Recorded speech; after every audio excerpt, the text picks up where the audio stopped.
ये जेटेट का सिलेबस है। ये किसका सिलेबस है? जेटेट का। बच्चे कैसे सोचते हैं और सीखते हैं, ये वाला टॉपिक चल रहा है ना। और जेटेट वाला में यानी बच्चे कैसे सोचते हैं, यानी कैसा बच्चा नन्हा वैज्ञानिक होता है, नन्हा वैज्ञानिक के जैसा सोचेगा। कुछ समस्या आएगा तो बच्चा समाधान भी नन्हा वैज्ञानिक के जैसा करेगा। यानी कि वह इन्वेस्टिगेट कैसा करेगा, साइंटिफिक के जैसा करेगा। तो हमको बच्चे को, अगर कोई खिलौना तोड़ता है जोड़ता है, तो डांट डपट नहीं करना चाहिए। हमको ये देखना चाहिए कि बच्चा सॉल्व कर रहा है क्या अपनी समस्या को, किसके जरिए, तो साइंटिफिक तरीके से वो सॉल्व कर रहा है। अब बात आ गई, ये तो समझा दिए। और ये रेड वाली लाइन, तो रेड वाली लाइन भी समझा दी, दोनों एक ही है। यह इसी का एक हिस्सा है, याद रखना। बच्चे कैसे सोचते और सीखते हैं, यह बहुत व्यापक एरिया है। यह ब्रॉडेड एरिया है, इसी के अंदर एक पेज आ रहा है, सब टॉपिक आ रहा है कि बच्चा साइंटिफिक तरीके से भी सोचता है। तो ये रेड वाला लाइन किसके लिए है? ये सीटेट में दे दिया डायरेक्ट। ये कहाँ दे दिया है? ये सीटेट में दे दिया है। सीटेड। सीटेट में दे दिया है। इसको हम लोग एक बार हल्का सा वीडियो शुरू करने के पहले दिखा देते हैं सीटेट में कहा दिया है। ये दिया तीसरा, child as a problem solver and a scientific investigator. अब हम लोग सीधा पेज नंबर 8 में थे ना। तो 8 में थे, तो हम लोग 8 में चल। रिकॉर्डिंग तो हो ही रहा है। हाँ, हो रहा है। हम लोग यहाँ पे देख रहे हैं क्या? अभी हमको सिर्फ ये समझना है क्या? फंक्शनल फिक्स्डनेस। फंक्शनल फिक्स्डनेस क्या होता है? तो चलो, हम लोग बात कर रहे हैं किसकी? अभी कौन एक्सप्लेन कर रहा था? साहेंद्र भगत कर रहा था। तो हम साहेंद्र के बारे में सोच रहे हैं कि साहेंद्र मान लो आज जा रहा है अपना स्कूल, ये टीचर है साहेंद्र, और डेली स्कूल जाता है। तो स्कूल जा रहा है तो ये किससे जा रहा है? बाइक से जा रहा है, मोटरसाइकिल से जा रहा है। अब जा तो रहा है बाइक से, अचानक मालूम चला कि चलाते चलाते इसका आगे वाला चक्का जो है सो निकल गया है। क्या हो गया? निकल गया। अब साहेंद्र बहुत परेशान हो गया कि भाई चक्का भी निकल गया है, टाइम भी हो रहा है स्कूल का, तो हम स्कूल कैसे जाएंगे? अब वो क्या करता है कि डिक्की को खोलता है। डिक्की में क्या रहता है उसके पास में? पेचकस वगैरह रहता है, कुछ तो औजार वो रखता है। वो क्या करा साहेंद्र कि वो खुद से स्क्रू को खोला, पेचकस को लिया, चक्के को जहां मोटरसाइकिल में जहां जो जगह था वहां पर वो क्या कर रहा है? टाइट होकर कोशिश कर रहा है उसको वापस से सेट कर देने का। देखो यही कहलाएगा हमारा फंक्शनल फिक्सडनेस। फंक्शनल फिक्सडनेस का मतलब क्या हो गया? फंक्शनल फिक्सडनेस का मतलब है कि देखो ये चाहता तो जा भी सकता था कहीं और भी चीज के पास, मिस्त्री के पास में, गैरेज के पास में, या कुछ और चीज सोच सकता था कि हमारे पास कुछ भी टूल नहीं है। नहीं, यह सोच के आ रहा है कि अपने डिक्की से जो औजार था, जैसा औजार था वैसे ही औजार निकाला और उसी के जरिए ही कोशिश किया उसको ठीक कर लेने का। ये समझ पा रहे हो कि नहीं समझ पा रहे हो ये? देखो ना, यहाँ एक बात बता दो, सुनो। फंक्शनल ये नहीं समझ में आया होगा, हम समझ गए हैं। जैसे कि हम तुमको और अच्छा वाला उदाहरण दे रहे हैं। तुम लोग खाना अभी किसमें बना रहे हो बताना? गैस में। गैस में खाना बना रहे हो, है ना। अब गैस में जो लड़की शुरू से शहर में रही है, शुरू से शहर में रही है, गैस में खाना बना रही है, उसकी शादी हो गई है। शादी हो गई है कहाँ पर? सारंडा का जंगल में उसका ससुराल है। कहाँ पे ससुराल है उसका? सारंडा का हरा जंगल। जंगल में उसका क्या हो गया? ससुराल हो गया। अब वहां गैस मिलेगा क्या बताना? नहीं मिलेगा। क्या मिलेगा वहां पे? लकड़ी। लकड़ी मिलेगा। अब सासू माँ बोलेगी कि बहू, हमारे लिए भी खीर और जलेबी बना दो। तो बहू क्या बोलेगी? सासू माँ बना तो देंगे खीर और जलेबी, लेकिन गैस कहाँ है? तो सास बोलेगी अरे, गैस, गैस क्या होता है? तो देखो अब पूछ रही सास, है ना। तो सास के लिए गैस क्या होता है? वह तो फंक्शन कर रही थी, किस पे फंक्शन कर रही थी? लकड़ी पे ना खाना बना रही थी। लकड़ी पे। तो जी। सास के लिए गैस पे खाना बनाना फंक्शनल फिक्सडनेस है। वह असहज महसूस करेगी क्योंकि उसका फंक्शन आदत ले चुका था किस पे? लकड़ी पे खाना बनाने का। और जो दिल्ली वाली लड़की है, सास ससुराल बन गया सारंडा का जंगल, उसको खाना दे दो लकड़ी पे बनाने के लिए तो वह असहज महसूस करेगी क्योंकि उसका आदत किस पे है? गैस पे खाना बनाने का। गैस पे। तो जो जैसा आदत में बंध जाता है, उसका थोड़ा सा माहौल चेंज कर दो, तो वह सोच पाता है क्या कि लकड़ी से भी खाना बन सकता है? नहीं। नहीं बन। सुनो, गांव में जाओगे ना तो इसका नाम हर कोई जानता है, गोबर। जानते हो ना? गोबर से क्या जी बनता सर। है? गोईठा गोबर के बनता है। तो गोईठा से भी क्या बनता है, बता सकते हो? खाना बनता है। खाना खाना बनाया बनाते जाता है हैं कि नहीं तो आग बनाते जला हैं? के अब बनाया जाता मान लो है। हमारे यहाँ, चलो उदाहरण दिया था शाहेंद्र, बहुत अच्छा उसका उदाहरण था। शाहेंद्र को आदत है किससे खाना बनाने का? गैस। गैस से। हम शाहेंद्र को बोलेंगे, शाहेंद्र ये लो गोबर। और सब गोबर में बहुत फेमस है, बिहार में क्या फेमस है बता सकते हो? लिट्टी। लिट्टी। लिट्टी। हम बोलेंगे बनाओ लिट्टी, तो वो क्या करेगा, बोलेगा ये तो गैस में ना बनता है, गोबर में कैसे बनेगा? तो अगर शाहेंद्र गैस की जगह गोबर में नहीं बना पा रहे हैं, तो हम बोलेंगे शाहेंद्र फंक्शनल फिक्स्ड हो गया है। अब आ रहा है समझ में कि नहीं आ रहा है? आ रहा है सर। आ रहा है सर। आ रहा है ना? यानी हाँ जब बच्चा जी। किसी वस्तु का उपयोग खाली उसके पारंपरिक काम के लिए सोच पाता है, यह नहीं सोच पाता कि एक अरे छोड़ो, ये वाला उदाहरण उतना अच्छा नहीं था। यही वाला उदाहरण समझो ना, कि तुमको आदत हो गया गैस से बनाने का, तो तुम लकड़ी में नहीं बना पा रही है। जबकि ऐसा नहीं होता, लकड़ी पे जी भी तो बना सकता है। जी। इसी को कहते हैं मेंटल सेट। क्या कहते हैं? Mental set. मेंटल सेट का मतलब पुरानी तकनीक का ही तुम उपयोग करोगी। तुमको लकड़ी पे आदत डाल दिए, लकड़ी पे ही बनाएगी। जिसका गैस पे आदत है, गैस पे ही बनाएगी, भले ही वह काम करे या ना करे। तो फंक्शनल फिक्सडनेस समझ में आया है? यह क्यों होता है? मेंटल सेट के कारण होता है। किसके कारण होता है? Mental set. चलो और उदाहरण। चलो अच्छा सुनो, जिसके घर में एसी है, जिसके घर में क्या है, एसी है, ऐसी तो वह कुछ दिन के लिए ना अपने रिश्तेदार के यहाँ जा रहा है। किसके यहाँ जा रहा है?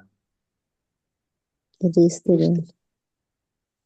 तो रिश्तेदार के यहाँ अगर भी उसको एसी मिल गया, तो उसको बहुत मजा आएगा। अरे वाह वाह वाह। और अगर भी उसको नॉन एसी मिला, तो वह जल्दी से भागना चाहेगा कि बाप रे, यहाँ बहुत गर्मी लग रहा है।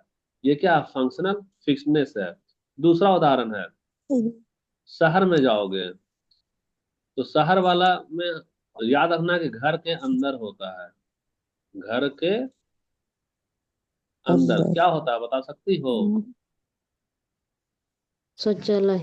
शौचालय। हम तुमको एक सच्चा कहानी बताते हैं। सच्चा कहानी में हमारे गांव से एक पंडित जी आए। क्या है?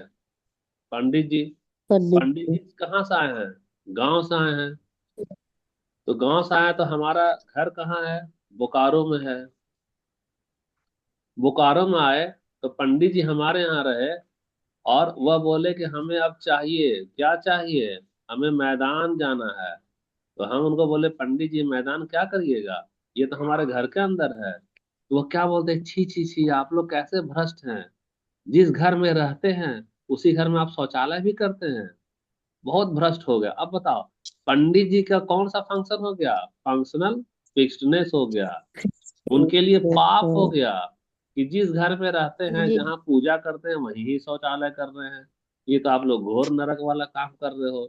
अच्छा, और हम लोग अगर मान लो गांव जाएंगे, जिनकी आदत है घर पे ही वो शौचालय जाने का, वह गांव जाकर मैदान जा पाओगे क्या? नहीं।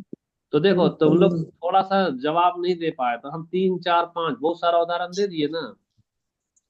जी तो उम्मीद करते हैं इसमें कोई दिक्कत नहीं होगा। हमारा मेंटल सेट हो चुका होता है। मेंटल क्या हो चुका होता है? सेट हो चुका होता है। आ चुका। चलो, तो ये तो हो गया। सायंद्र भगत भी ठीक बोल रहा था, लेकिन बेचारा थोड़ा नर्वस हो जा रहा था। अब देखो क्या क्या फैक्टर्स है जो कि प्रभावित करता है, समस्या को समाधान करने में प्रभावित करने वाले कौन कौन से कारक हैं। तो सबसे पहले तो प्रायर नॉलेज, यानी तुमको जितना अधिक तो अनुभव होगा उतना ही ना बेहतर समाधान करोगी। जी। दूसरा है मोटिवेशन। मोटिवेशन का मतलब देखो, हम लाख बोल रहे हैं कि जेटेट का तैयारी करो, नौकरी की तैयारी करो, लेकिन जब तक तुम्हारा दिल खुद से नहीं जागेगा, हमारे जगाने से वो जागेगा क्या? नहीं। ठीक है। तीसरा इमोशंस। इमोशन, इमोशन हम बार बार समझा रहे हैं, लोग सुसाइड करता है फेल होने पे, क्योंकि वो अत्यधिक चिंता करता है, अत्यधिक ज्यादा डर जाता है। तो जरूरत से ज्यादा चिंता करोगी अपने इमोशन को हावी हो जाने दोगी, तो इमोशनल इंटेलिजेंस बताता है कि तुम जज्बात पे जब काबू नहीं रख पाती हो तो जज्बात तुम्हें काबू कर लेता है। और जैसे जज्बात तुम्हें काबू कर लेगा, तुम्हारा रिजल्ट क्या होगा, नेगेटिव में चला जाएगा। सफलता की जगह असफलता हाथ में मिलेगा। इसलिए कभी भी अपने अपने आप को जज्बात के कंट्रोल में नहीं जाने दो। मत सोचो, चिंता तो करना ही नहीं चाहिए, बल्कि चिंता अत्यधिक लोग कहता है ना। तो यहाँ एक चीज सच्चा बात बता रहे हैं तुमको।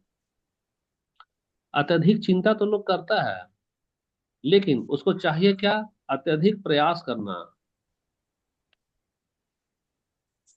अत्यधिक प्रयास करना। प्रयास करो ना जो भाई। करते अब प्रयास करो का मतलब तुम जो 8 घंटा पढ़ो, 8 घंटा पढ़ो, पढ़ो। और तुम 10 मिनट सोचो, 10 मिनट क्या करो, हाँ जी। चिंता सोचो। करो। अभी मेरी कोचिंग में बहुत हम्म, सारी लड़की है, हमको मालूम है और उसको भी मालूम है कि हम किसके बारे में जी। बोल रहे हैं। उसका आदत है 8 घंटा चिंता करेगी। 8 घंटा क्या करेगी, चिंता चिंता। करेगी। क्या चिंता करेगी, सर मेरा फलाना नहीं हुआ, फलाना सब्जेक्ट नहीं हुआ, फलाना सब्जेक्ट नहीं हुआ, ठीक है। हम पढ़ाई के बारे में देखेंगे तो वह पढ़ाई कितना कर रही है, 10 मिनट।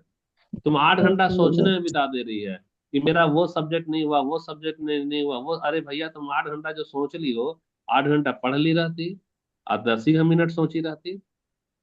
तो जब भी तुमको डर लगेगा परीक्षा के पहले, निराशा होगा, तो तुम सोच लेना कि तुम को प्रयास अधिक करना है, चिंता अधिक नहीं करना है। क्या अधिक करना है, प्रयास अधिक करना है। ठीक है, अब एग्जाम ट्रैप में आते हैं थोड़ा जल्दी जल्दी। क्या बच्चों की त्रुटियां उनकी बुद्धि की कमी को दर्शाती है, तो बिल्कुल नहीं। नहीं। पियाजे और वाइगोस्की दोनों मानते हैं कि जो गलती का मतलब है वह प्रयास कर रहा है, क्या, सीखने का। यानी कि वह नन्हा सीखने। वैज्ञानिक है भाई। वैज्ञानिक गलती करेगा तब ना समाधान करेगा। तो ठीक है, इसको सकारात्मक मानते हैं, निगेटिव मानते हैं, सॉरी पॉजिटिव मानते हैं, निगेटिव नहीं मानते हैं। ये खुद का है, वीडियो देखकर सॉल्व कर लेना। अभी हम लोग क्वेश्चन नहीं करेंगे क्योंकि समय बहुत कम है, जल्दी जल्दी खत्म करना है, पेज अभी बचा हुआ है। पार्ट 4 में आ जाओ। पार्ट 4 में आ जाओ, बच्चों की वैकल्पिक धारणाएं और त्रुटियां, यानी कि अल्टरनेटिव रुचि। कॉन्सेप्शंस। एक होता है कॉन्सेप्शन, एक होता है मिसकॉन्सेप्शन। यहाँ लिखे ना मिसकॉन्सेप्शन। दोनों में अंतर होता है। जब बच्चा एक वैज्ञानिक के रूप में दुनिया को समझने की कोशिश करता है, तो अक्सर वह ऐसी धारणाएं बना का लेती हो है जो वैज्ञानिक रूप से सही क्या नहीं है होती घर है। में? का हो सपना देख रहे हो?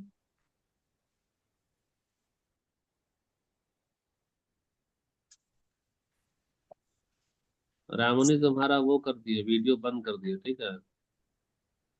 नहीं सर, मेरा तरफ से आवाज नहीं आ रहा था। वो किसकी तरफ से आ रहा था।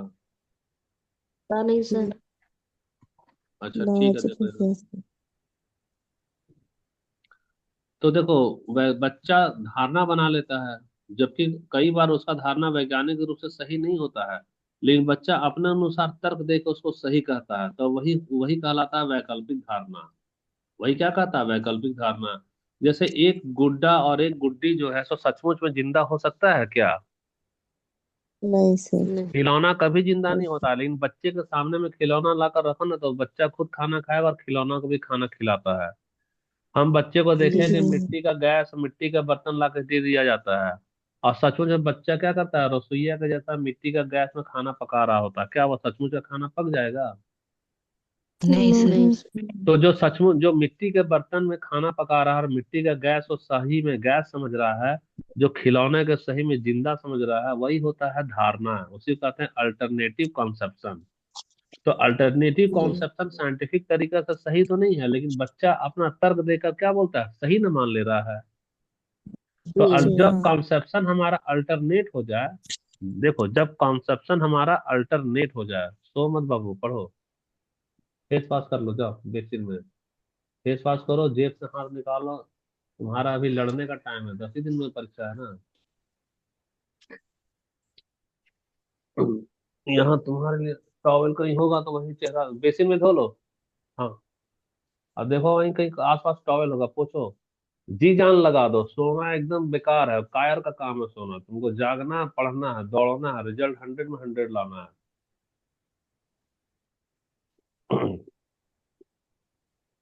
टेबल में देखो टॉवल होगा कहीं।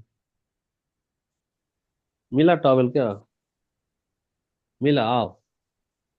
तुमको ये पूरा 99 पेज का चैप्टर खत्म करना है 3 घंटे में। और एमसीक्यू भी बनाना, याद रखना, पेज अभी तुम्हारा सिर्फ 6 ही गया है।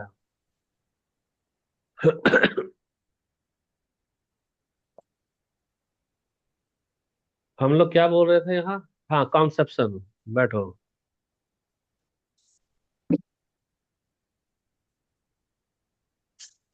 नहीं होगा तो थोड़ा बोल बोल कर ही करो, कोई डिस्टरबेंस नहीं होगा। तुमको ये 99 पेज दिए हैं, 200 एमसीक्यू भी दिए हैं ना। तो तुमको आज ही खत्म करना है, क्योंकि मेरे ही साथ चलो रफ्तार में। पीछे नहीं होना है तुमको। और ये मत सोचना तुमसे क्लास खत्म होने के बाद फिर पूछेंगे भी पेज वाइज। इतना अच्छा से तो नोट्स बना कर दिए हैं, सब समझ में आएगा, बनाओ उसको, पढ़ो। 7 बजे से फिर लड़की आएगी एक और, तुम्हीं लोग के साथ डाल दिए, जितना इंग्लिश मीडियम वाला उसको सुबह में बुला रहे हैं। इसलिए पढ़ो यहाँ जल्दी जल्दी। आज क्लास जाएगा 7 बजे? 8 बजे न जाएगा? ठीक है, तो 7 बजे तक तो है यहाँ भी। पढ़ो पढ़ो इसको। हम लोग देखो, जब हम लोग क्या बता रहे थे कि जब हमारी कॉन्सेप्शन alternatives अल्टर हो जाए, जब कॉन्सेप्शन हमारा अल्टर हो जाए, यानी खिलौना का हम लोग जिंदा मान लें, मिट्टी का बर्तन को सचमुच का बर्तन मान ले, तब जब कॉन्सेप्शन हमारा अल्टर होता है तो उसको कहते हैं अल्टरनेटिव कॉन्सेप्शन। यानी कि वही हमारा क्या हो गया, मिस कॉन्सेप्शन। तो देखो, sir. अल्टरनेटिव कॉन्सेप्शन क्या है? जैसे कि वह तो बच्चा अपना दैनिक अनुभव से ना विकसित करता है। चंद्रमा मेरा पीछा Hmm. कर रहा है क्योंकि मैं जहां भी जाता हूँ वह मेरे साथ चलता है, ये क्या हो गया हमारा, अल्टरनेटिव कॉन्सेप्शन हो गया। धारणा है। अब सुनो, और चीज है। सारे लोग पास कर जाएंगे, सारे लोग पास कर जाएंगे, पास सिर्फ हमें छोड़कर, हमें। छोड़ कर। तो यह क्या है, अल्टरनेटिव कॉन्सेप्शन है। सारे लोग पास कर जाएंगे, सारे लोग के साथ रहे हैं क्या हम 8 घंटा डेली? देख रहे हैं क्या कि वो पढ़ रहे और हम नहीं पढ़ रहे हैं? नहीं सर। सोचो। और एक चीज सुनो, और अल्टरनेटिव कॉन्सेप्शन क्या होता है? जब एग्जाम आएगा, क्या आएगा, एग्जाम। तो एग्जाम में अभी केवीएस वाले लड़की लोग लौटी होगी। तो बताओ जी भारती, तुम लोग लौटी है तो सेंटर पे बहुत सारा भीड़ देखी है कि नहीं? हाँ सर। अब भीड़ देखकर मन में क्या सोची होगी, सारा पढ़ाकू लोग आया है। सारा कौन आया है? पढ़ाकू लोग आया है। इसमें से सिर्फ मूर्ख कौन है? तो सिर्फ हम क्या हैं, मूर्ख हैं। और हम मूर्ख हैं, इसलिए हम तो इस बार फेल करेंगे। और यही लोग क्या करेगा, पास करेगा। यह अल्टरनेटिव कॉन्सेप्शन है। अल्टरनेटिव कॉन्सेप्शन है, याद रखना। जो, जिसको तुम मूर्ख समझ रही हो ना, यही मूर्ख ही पास करता है। तुमको क्या लग रहा है साल भर कोई 10 घंटा पढ़ता है? अभी जितने लोग नहीं। एग्जाम में देने गए हो ना, हमारे जैसा और तुम्हारे जैसा मात्र 2-2 घंटा पढ़ा है। कितना घंटा? 2-2 घंटा। और ये लोग परीक्षा को कैसा लिया, एक चांस के रूप में, चलो ना देख के आते हैं, लिख के आते हैं। और यही चांस पे वो क्या कर दिया, डांस कर दिया। यानी कि उसका रिजल्ट क्या हो गया, पास हो गया। कभी मत सोचना कि पास करने वाला 10 घंटा पढ़ता है। जानते हो, अभी अगर मान लो हमारा जेपीएससी निकल जाए, तो जेपीएससी निकलने के बाद हमारा भी इंटरव्यू होगा। इंटरव्यू के बाद हम लोग, मेरा कहाँ जाएगा बयान, पेपर में जाएगा। तो हम बोलेंगे, हाँ पूछेगा सवाल, साहे सर बताइए आप कितने घंटा पढ़ते थे? तो हम उसको क्या बोलेंगे, पत्रकार महोदय, 24 घंटा तो दिन होता है और रात मिलाकर। लेकिन हम एक ऐसा बालक थे जो 24 घंटा में 100 घंटा पढ़ते थे। पत्रकार बोलेगा, वाह वाह, देखिए एक हमारे कलेक्टर साहब बन गए हैं। आप लोग 24 घंटा भी नहीं पढ़े और वो तो 100 घंटा पढ़ा है। अरे भैया वो क्या है, उसको हम लोग बोलते हैं आत्ममुग्धता। आत्म मुग्धता। जब सफलता आती है तो वह अपने साथ किसको लेकर आती है, नशे को लेकर आती है। नशे में आदमी क्या करता है, थोड़ा सा बड़बोलापन अपने बारे में ही बोल देता है। और जब बड़बोलापन अखबार में छपेगा तो एक धारणा बनेगा कि 24 घंटा में वह 100 घंटा पढ़ लिया, वह 10 घंटा पढ़ लिया, वह 12 घंटा पढ़ लिया। रियलिटी उसके साथ बिता कर तो देखो। वह भी आम इंसान के जैसा कितना घंटा पढ़ता है? 2 घंटा, और उसी में उसका सिलेक्शन होता है। तो हमको क्या यस। करना है, कॉन्सेप्शन को रखना है, अल्टरनेटिव कॉन्सेप्शन को नहीं रखना है। हम बात आ रही बच्चे के बारे में, तो बच्चा कैसे भैया कर लिया अपना अनुभव से, तो अनुभव से कर लिया। तो देखो अब यहाँ पर हम लोग जो है, तो भले बच्चे को बोलेंगे कि यह अल्टरनेटिव कॉन्सेप्शन है, यानी भ्रांति तो है, यह अवैज्ञानिक तो लग सकता है, लेकिन हमको दिखाता है कि बच्चा अभी एक्टिव थिंकिंग कर रहा है। क्या कर रहा है? एक्टिव थिंकिंग, यानी खुद का गति को भी पहचान रहा है और चंद्रमा की गति को भी पहचान करके विश्लेषण कर रहा है। तो भले ही बच्चे का निष्कर्ष गलत हो, लेकिन हम लोग को क्या देखना चाहिए उसको, निगेटिव की पॉजिटिव। पॉजिटिव। हाँ, यही वजह है कि बच्चा जब गलती करता है, जब एरर कर रहा है, तो एरर को हम लोग क्या मानते हैं, त्रुटियों को हम लोग महत्व देते हैं कि नहीं, वह प्रयास कर रहा है, वह सकारात्मक है। वह क्या है? सकारात्मक है। और जो बच्चा एरर ना करे, एरर ना करने का मतलब है कि जब भी वैकेंसी निकले तो तुम फॉर्म को भरवे मत करो। नहीं भरेगी क्यों? मेरा तो तैयारी नहीं था, इसलिए तो हम फॉर्म ही नहीं भरे। यानी तुम एरर ही नहीं कर रहे, तो एरर नहीं कर रहे यानी तुम अपना महत्व खो दी, यानी तुम प्रयास नहीं करी हो। ठीक है, ये सब का ये स्क्रीन शॉट लेते ही जाना, वीडियो तो डाल ही दे रहे हैं।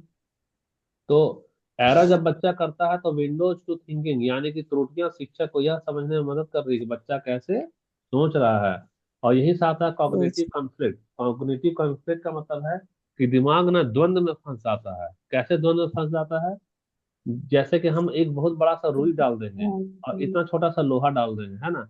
हम बोलेंगे बताओ आसमान से गिराएंगे तो कौन जल्दी गिरेगा? बड़ा का जवाब तो हमको मालूम है, लेकिन बच्चा बोलेगा कि ये ज्यादा बड़ा चीज है ना, ये जल्दी गिर जाएगा नीचे, ये छोटा सा चीज है, ये कम जल्दी से गिरेगा। तो यही इसी चीज को यस। कहते हैं क्या, कॉग्निटिव कॉन्फ्लिक्ट।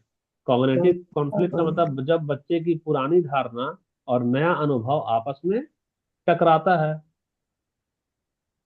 तो बच्चा क्या नया खोज के लिए प्रेरित हो गया। अच्छा, देखो अब सबसे पहले मिसकॉन्सेप्शन बनता कैसे है, कोई भी बच्चा भ्रांति कैसे बनाता है। तो भ्रांति कैसे बनाता है, सबसे पहला वह सेंसर से भ्रांति बनाता है, यानी वो जो अपनी आंखों से देख रहा है, अपनी आंखों से सूरज को देखा क्या कि पृथ्वी के चारों ओर घूम रहा है, हम लोग का ऐसे ही नहीं फील होता है कि हम तो अपनी जगह, मेरा घर तो चाईबासा में है तो नेहरू चौक में, नेहरू चौक में तो है, लेकिन सूरज एक बार पूरब में आता है और रात होते होते पश्चिम में जा रहा है, तो बच्चा क्या देखेगा कि सूरज में घूम रहा है। तो ये मिसकॉन्सेप्शन बनेगा सेंसर के जरिए। दूसरा सोशल इंटरेक्शन।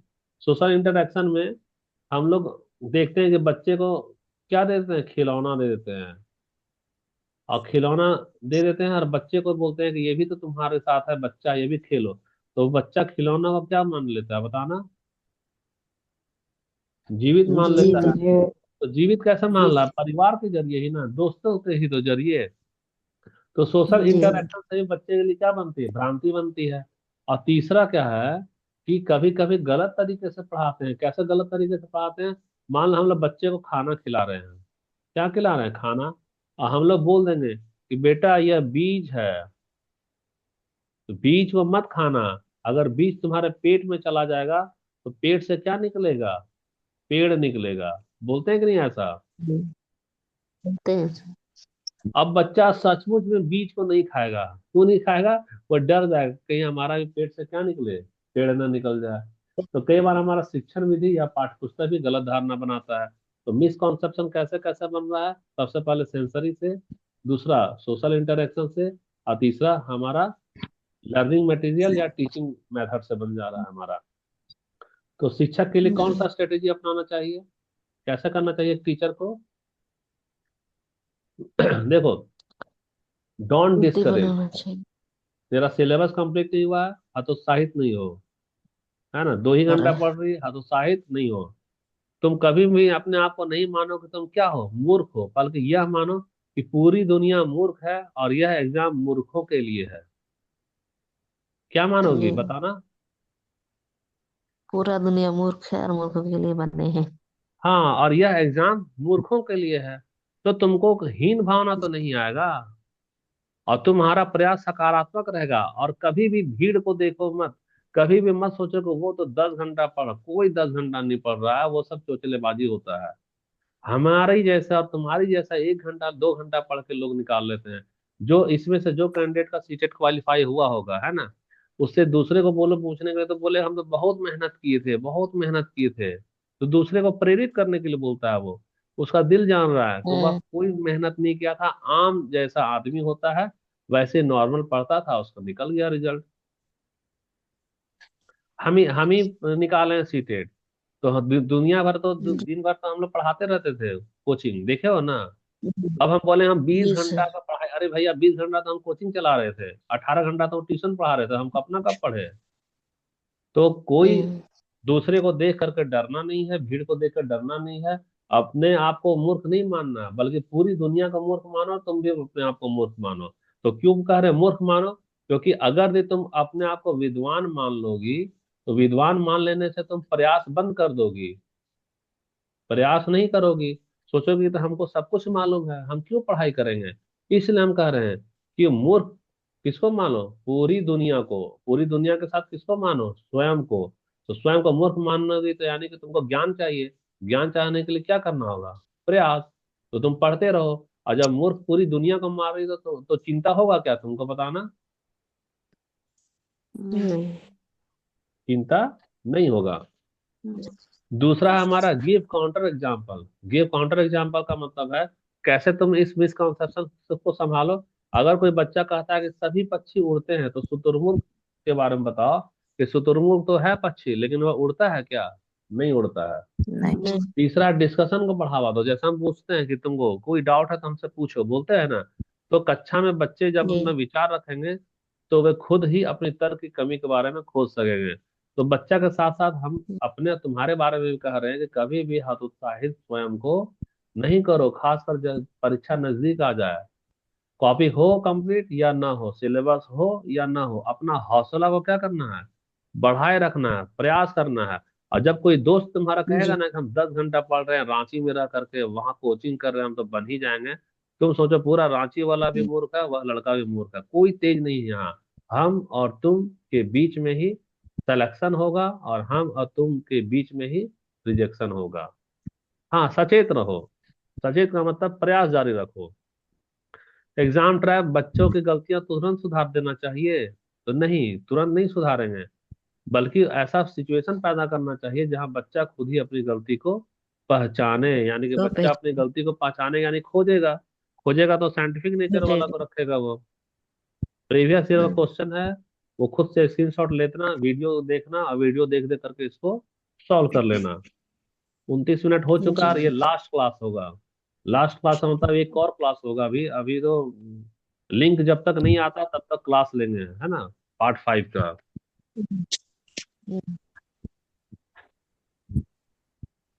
तो शुरू कर रहे हैं, एक और लिंक भेज रहे हैं तुम लोग को।